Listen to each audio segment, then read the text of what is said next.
Hi, WFMers out there. I'm your host, Irina Mateva, and this is WFM Unfiltered, a podcast by Right WFM, the place where we share the truth about workforce management. So get comfortable and listen closely. Happy Tuesday, everyone, and welcome to WFM Unfiltered. I'm your host, Irina, and for the first time, I'm going to Switzerland because, believe it or not, I still have not been there, and I'm so jealous, but so happy that I'm having a fantastic guest who also has a fantastic podcast. And I cannot wait for him to tell you a little bit more about it. So let's jump straight into it. Hey, Greg, how are you doing? Very well. Thank you very much, Irina, for the invitation. But it means the next time it will be in person. We will record an episode together so that you are then in Zurich, Switzerland, together with me. Oh, Thank you very let's much. do it. I would love that.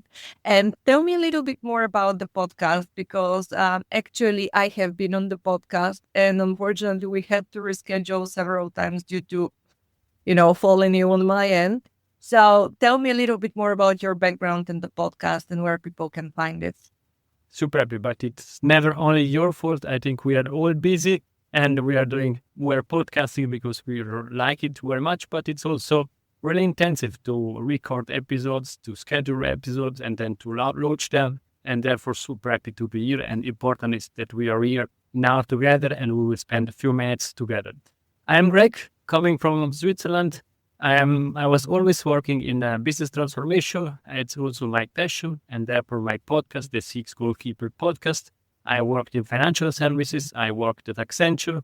I worked in the healthcare and in the healthcare industry in a hospital. And now I am a consultant doing consulting in contact center, helping customer throughout their service excellence journey. Thank you so much. Can you please share where people can find your podcast? cxgoalkeeper.com/podcast. People can find there on all platforms, Apple, Spotify, YouTube, you can find. Perfect. And I strongly recommend the podcast, guys. Greg has been doing amazing. He has such interesting topics, interesting guests, and I don't know how many episodes you're having, probably way over 200 now. What's the score? Okay, and you've been doing it for a while. Like, let's say that people will have something to binge on. But thank you again for first making the time and making yourself available because we have shared some conversation around the topic of transformations because this is something that, it's not only a hot topic, but I started reflecting on transformations. And ever since I started my professional journey, I'm in companies that are undergoing transformation. So it seems like this is one thing that we cannot escape from. So I'm curious to hear from your perspective, what is the leading cause for companies to go through a transformation? Everything is changing. And nowadays, the speed of this change is increasing dramatically. And I see, because we are also on your podcast, a lot of companies that have similar issues in different phases, but basically until before COVID, let's say like that, customers were contacting companies through the phone. Perhaps they were writing an email or they went in person there. And then they asked, discussed, and were able to solve their issues. And for the company, it was still possible to manage, let's say, 2-3 channels at the same time. And knowing Irina is in front of me, Irina has these products with us, and these were the last contacts that we had. And perhaps also she's happy or she's not happy or she's a recurring customer. Nowadays, it's extremely difficult because we as a customer, in this case, are trying to contact companies with all the possible channels. We have expectation that my problem is solved now as quick as possible. I want to get an excuse and this and that and that and so on. And for a company, it's extremely difficult to manage 5, 6, 7, 10 channels at the same time, interacting from the different ways. And we know the usual customer journey, if you want to ask a question about the product, is you go online, you try to find out the solution in the web, then you don't find it, then a chat pop up, you ask this chatbot, the chatbot is not always able to provide the answer. They say, okay, then I call the company. And the company is not aware that you already spent 20 minutes on the web, that you try to speak with this chatbot, and now you want a solution because you already invested far too much time to solve, for example, a similar issue. And then you say, okay, let's find a way. And therefore, it's extremely important to go through a transformation. So if we're looking at it from a broader perspective, and I need to apologize to you and to everyone who's listening, my voice is going down. So if at some point it starts cracking, bear with me. I have my water, so it will be fine. But is it fair to say that transformation happens because something is changing or something needs to change? Because what I have seen from my perspective is sometimes the information that is shared is we're going to be cutting on resources, or we need to go to a growth, or we need to increase customer experience. So something needs to change, whether it's the work that we're doing, how we're doing it, or even the people that are doing it. So from internal perspective, what I have noticed that at the moment someone mentioning the word transformation, everyone gets worried. Everyone starts to panic and everyone starts to associate it with there will be layoffs. You are so right. I think that's one big issue. Let's tackle this question or this topic from 2 points of view. The first one is from the company point of view, and then the second one will be from the employee point.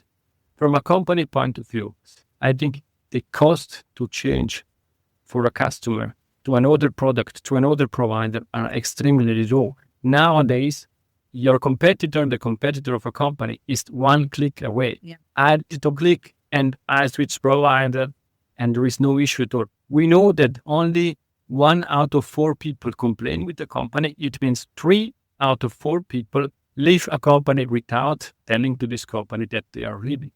And it's a bit scary, I would say. And therefore, companies need to change, but it's difficult. It's really difficult to change. And now we are coming to the employee side. If you are employed and it's independent at which level, you can work in the contact center, you can be a team leader, or you can be also in the senior management. At the end, the executive board will need to take a decision to change. And then it's extremely important, if a company starts a transformation, to start involving the employees from the beginning. And not, as you said, okay, now we need to lay off 100 people, but let's try to find a way how to transform the company in a structured way with clear targets, really understanding what are the needs of our customer, of our employees.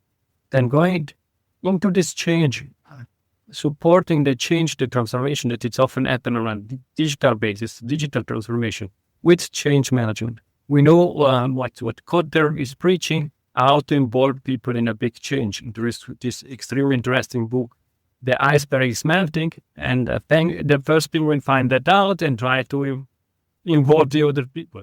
And then when you start changing, also measuring the progress of the change, knowing how to measure and how companies can be every day a bit better. And the last one is the culture within the company.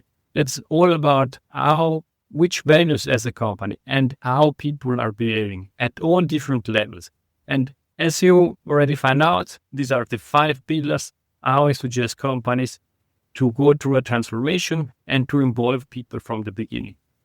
And it's not about only saving costs, but also finding ways to improve products, because then you can also move the focus on we need to save money, we need to lay off people, to how we can create additional value for the customer, that we can keep all our employees, or we can reskill our employees for other tasks, for more complex tasks, if some tasks get then done by computers, machines, or nowadays it's cool to say by agents, but not the agent sitting at call center, but are really the artificial intelligence-based agents. It's such a great topic, and I feel like we can go into million different directions, but I really want to dig into different examples that we have seen. So we can put things into perspective, because I don't know about you, but what I have seen from companies at the moment when they communicate that there is going to be a transformation, usually they come in with those bang great ideas, and we're going to go into this direction, and we're going to grow, and great things are going to be happening. and often they're failing. And we go through 2, 5, 7 years of transformation, nothing changes. And I want to ask you, what do you think it's the biggest, the leading reasons for failing? That I don't want to start discussing about breaking silos. I think that's everybody's discussing about that. Let's skip that. We spoke and we discussed enough. I see the title of your podcast, WFM, and this is something that I think it's workforce management. Mm-hmm. Basically, I see that there is really very big gap between what executive boards are thinking that it's happening in a company and what it's really at. And you have these different point of views, and therefore a lot of time, and they are paid also for that. Both of the board members are creating strategies that don't really fit to the reality. And for me, this is an example, and I'm super happy to share that. I had the opportunity to run and to work in a lot of different transformations and with different roles. It's not that I was born and I was the leader of a transformation. Yes, I got to this point, but I was a project member. I was then responsible for one work stream. Then I was responsible for bigger transformation. And then I really was able to work on really big transformation in different industries. And for me, I started as usual with my PowerPoints. Let's create this, let's do that, and let's work on that.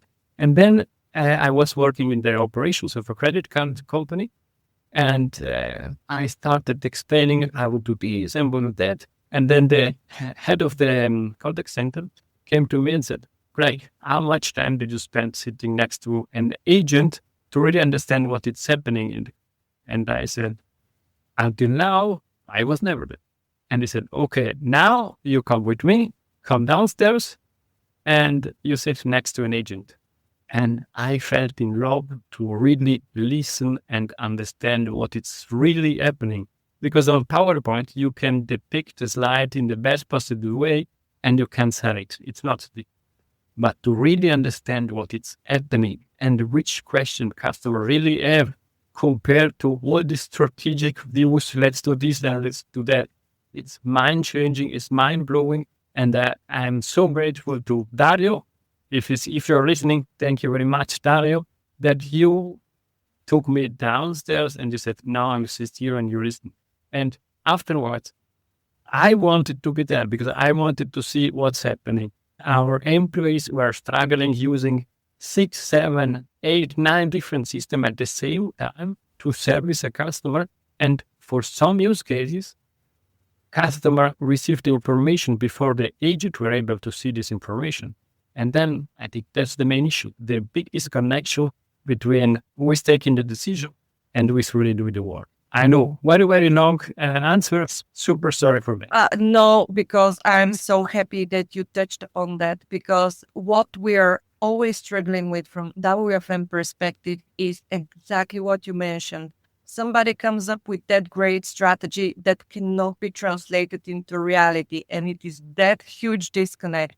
So if I am following what you're saying, basically there is also communication breakdown. We're doing what is happening, but someone up there is not seeing it, but they're coming with their ideas that we just can't implement.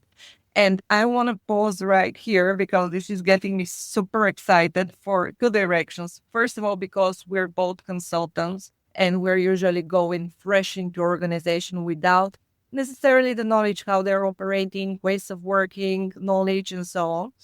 But second of all, what I want to touch upon is even from operational perspective, this is something that WFM usually does. They sit in their corner, they are doing their files, their formulas, our calculations, and then we're expecting that this can be met or managed on the floor. I'm always saying, okay, you go sit, look how they're doing things, because we can say, you know what, somebody is taking way too much time on after call work. Maybe there is a reason for that. And yes, it might not be necessarily our job, but the team leader's job, but it doesn't hurt that we know how things are in reality so we can put some kind of understanding behind our numbers. So I'm actually so grateful for you to bring that huge important topic, because it is still huge disconnect between different teams, between different stakeholders. And I don't know, honestly, how we can solve that. Is it a maturity issue? Is it like, who needs to actually create that kind of integration between the teams? And everybody that is listening to this episode should start doing that. Sorry, but for me, it's extremely important. It should come from us, from employees, from the people. In this case, I'm a consultant, but I was working in a company. Everybody should bring that. I was really enjoying when I was leading the transformation in the operation department, but it was not me taking this decision. We had agile working groups, agile group, with people exactly that were able to understand the numbers, because not everybody can understand numbers. And then having older people understanding the real issues of struggles of the customers, and then putting them together, perhaps also with the IT guy and then with the process guy, and helping them going in one direction to make the life of our customer effortless, or even better, to make the life of the human being involved in the process, customer and employees, effortless, much smoother, that you can improve processes. And that's come from the bottom to the top and not in the other direction. It's clear the bosses need to give direction, support, and so on. But basically, it's really not working in a contact center, in a service center, it's the people that knows that, and putting together the numbers that are really the important piece to calculate business case, finding how much value. And adding the stories from, for example, contact center agents that can explain all these issues happening so often. And by the way, 2 days ago, one customer called me, Mr. Jack, and he told us, he moved from one town to the other, and now I need to change his address, and it's so complex to change address, but we always know that address change is a big topic. Let's find a way how to make it effortless.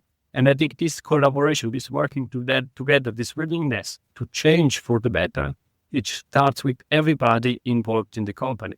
And I think, as you, also myself, we have a passion for what we are doing. And therefore, I think we should be the first, you can name that, champions, supporters, I don't know how, that starts this transformation and say, let's really find the top 10 issues that we have and let's work together.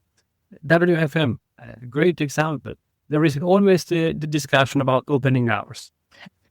That's the usual. Shall we have opening hours 8 to 5, 8 to 6, 8 to 8, but then it costs more. Does it really bring value? And so on. Okay, but let's get the people at the table and let's try to find a solution. And then perhaps somebody with a good idea comes, and then we can discuss from that. And then you can start again having the numbers, the data, you calculate your business case, but you have the stories, you have also the needs of the customer.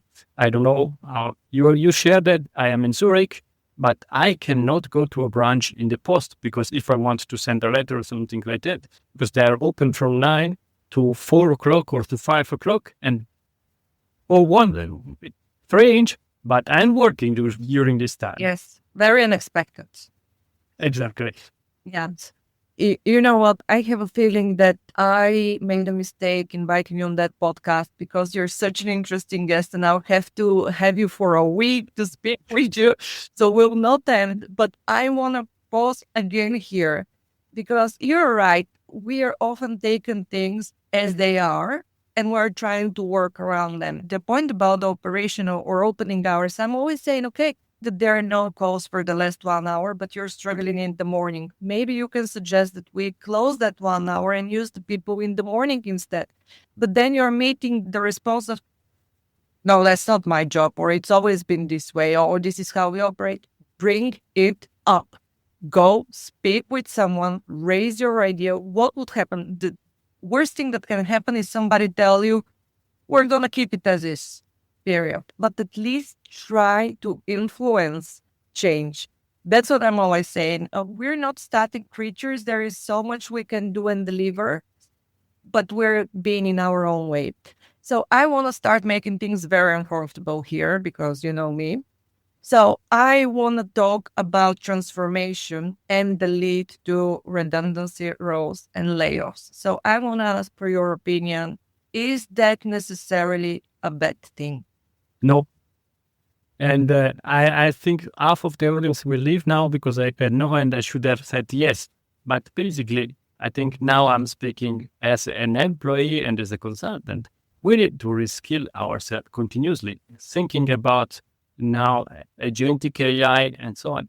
It's time that we reskill because I'm not sure. I'm often a project manager in a project, and I'm quite sure there will be an agent that it's much better than me in reminding people to provide a status report, to updating the project plan, and all this stuff, because it's something that perhaps a machine can do. And therefore, it's extremely important that we upskill ourselves. Back to contact center WFM. Again, it was in some regions 5 years ago, in other regions 10 years ago. It was the big topic. Again, it was to write.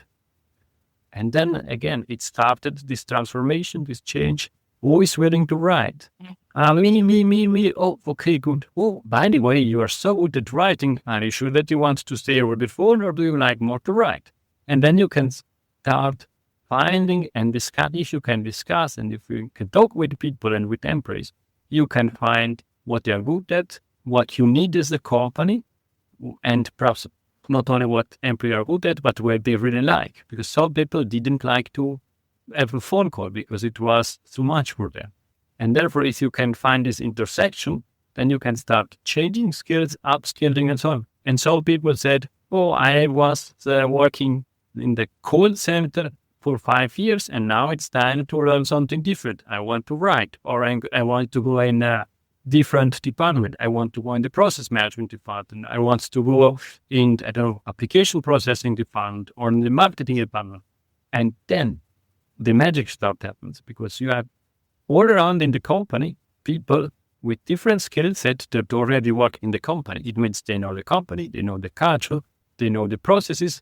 And when they are creating products or processes, they know how processes are lived and are really performed. And then you can start recreating this magic. I think important for companies now is to find a way to keep the good people, the people that want to improve themselves, that want to grow, and keeping them in the company. Because nowadays, I said that earlier, for companies, your competitor is one click away.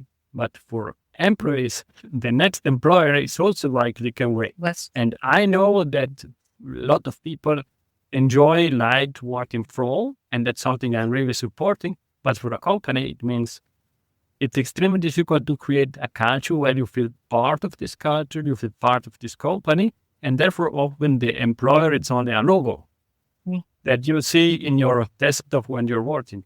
And therefore we need to find ways as companies to keep people, to keep the good people, and to let perhaps people that need to do something different leave. Such fantastic points. Honestly, this line is so saturated with great insights, because actually I share the exact same opinion. For me, transformations are a way to force growth and to make things change. And unfortunately, sometimes that means redundancy, but it also means opening opportunities. And I have seen that time and time over again, that maybe when we're shifting things around, somebody gets promoted and it's being put in a role that they can really deliver so much more value and results to the companies. And often I have seen, when we let go of people, we can still do the job with the remaining people and not necessarily make them do more job, make them do more work. So I don't see it necessarily as something negative. I know that if you're on the receiving end of being made redundant, unfortunately, it's not good. But from the people that do stay, maybe there is a reason. Maybe they're the right people to continue with that company during that time. Maybe the company makes mistakes and keeps the wrong people in and the right people out. But in general, I'm always saying, look at it as an opportunity, not as something that's necessarily negative. And now let's make things uncomfortable for us. So consultants, somebody fresh coming into the organization, telling people what to do. How the heck does that work? That's extremely difficult, and nowadays even more with these LLMs and so on, because you can write into ChatGPT, please provide me a plan how to tackle this and that.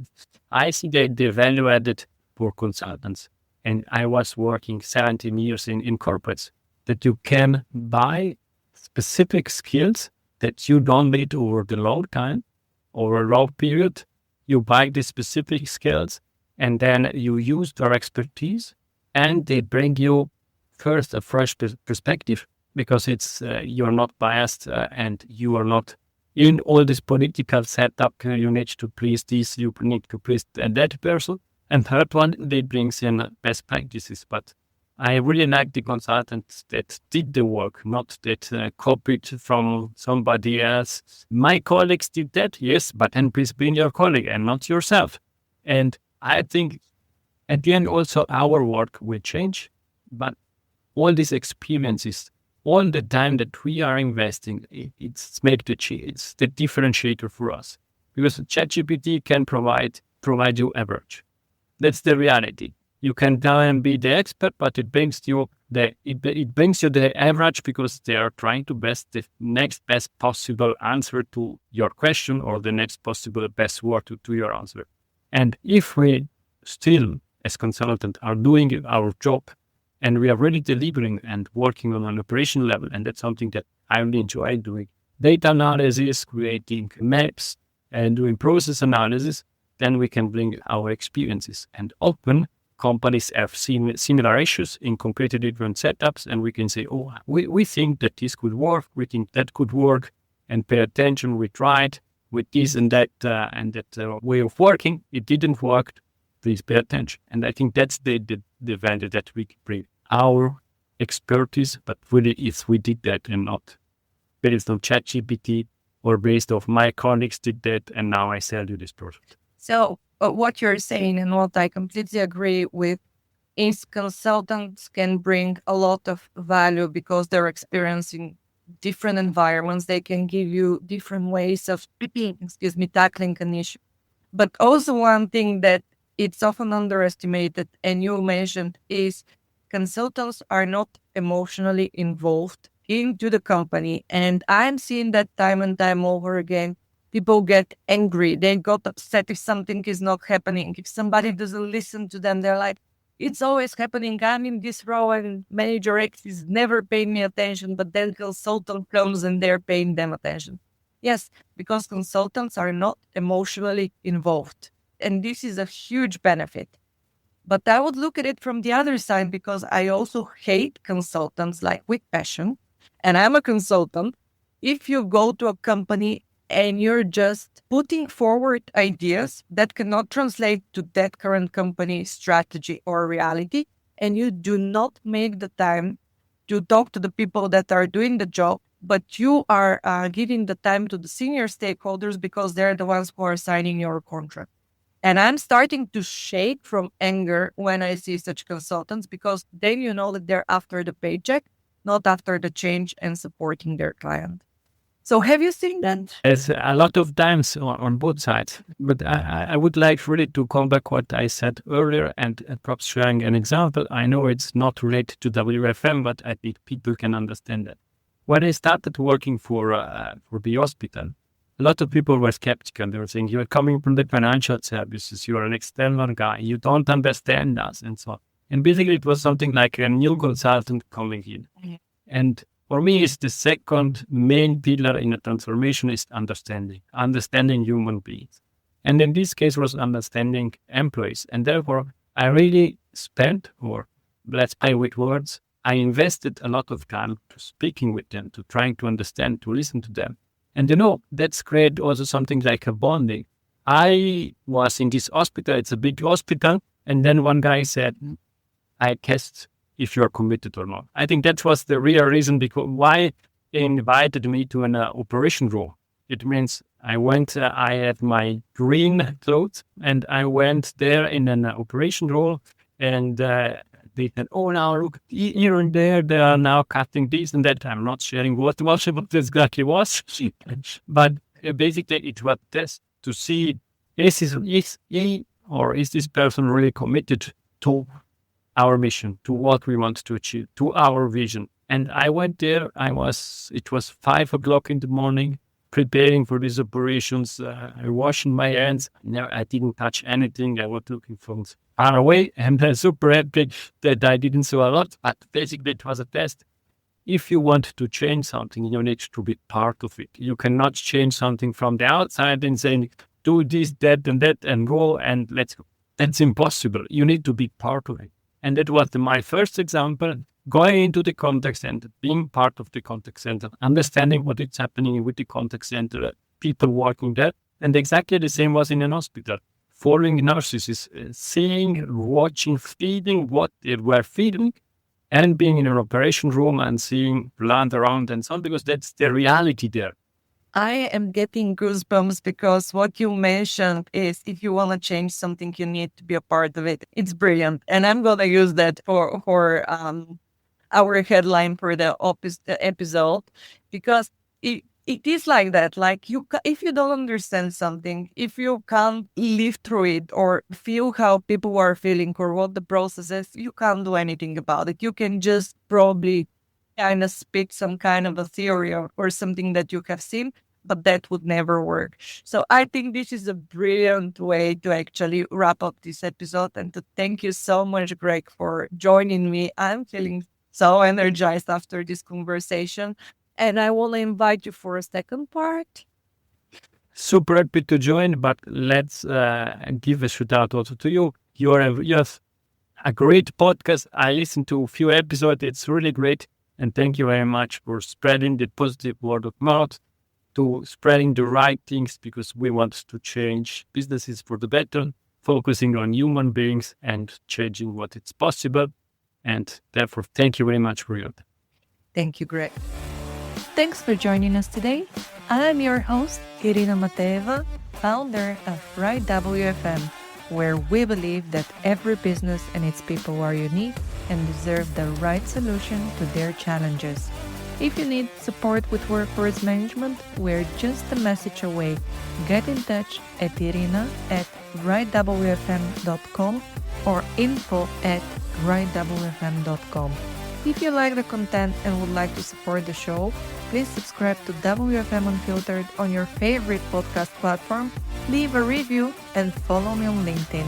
You can also show some love to our great sponsors. For more information about them, check out the episode notes. This is your place for real WFM, so to suggest guests or topics, get in touch at irina@rightwfm.com. See ya! Thanks for joining us today. I'm your host, Irina Mateeva, founder of Right WFM, where we believe that every business and its people are unique and deserve the right solution to their challenges. If you need support with workforce management, we're just a message away. Get in touch at irina@rightwfm.com or info@rightwfm.com. If you like the content and would like to support the show, please subscribe to WFM Unfiltered on your favorite podcast platform, leave a review, and follow me on LinkedIn. You can also show some love to our great sponsors. For more information about them, check out the episode notes. This is your place for real WFM, so to suggest guests or topics, get in touch at irina@rightwfm.com. See ya!